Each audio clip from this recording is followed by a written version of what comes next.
Hello friends, welcome to driven properties. இன்றைக்கி நம்ம பார்க்க போகிற லேஅவுட் ப்ராப்பர்ட்டி பார்த்திங்கன்னா ஈசிஆர் லொக்கேஷனில் இருக்க ஒரு ப்ராப்பர்ட்டி தான் பார்க்க போகிறோம்.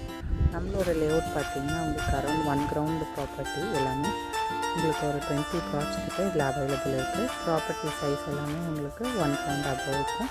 இப்போ சப்டிவிஷன் பண்ணணுன்னாலும் பண்ணிக்கலாம். நமக்கு around half ground to 1200 square feet. Property facing எல்லாமே பார்த்திங்கன்னா நார்த் அண்ட் சவுத் ஃபேஸிங்கில் இருக்குது. ப்ளஸ் கார்னர் பிளாட்ஸுமே அவைலபிள் இருக்குது. நியர்பையில் பார்த்திங்கன்னா உங்களுக்கு ஸ்கூல், காலேஜஸ், கவர்மெண்ட் ஹாஸ்பிட்டல்ஸ் எல்லாமே உங்களுக்கு நியர்பையில் இருக்குது. கூவத்தூர் லொக்கேஷன் நியர்பையில் ஒரு ப்ராப்பர்ட்டி தான் இருக்குது. நம்ம ப்ராப்பர்ட்டிஸ் பார்த்திங்கன்னா ஒரு 90% வரைக்குமே பேங்க் லோன் அரேஞ்ச் பண்ணிக்கலாம். இது நமக்கு ஆன் ரோடில் வர ஒரு ஈஸியாக ப்ராப்பர்ட்டி தான். மேலும் ப்ராப்பர்ட்டி பற்றின டீட்டெயில்ஸ்க்கு ஸ்க்ரீனில் தெரிய நம்பரை கான்டாக்ட் பண்ணுங்கள். டெய்லி அப்டேட்ஸ்க்கு நம்ம சேனலை ஃபாலோ பண்ணுங்கள்.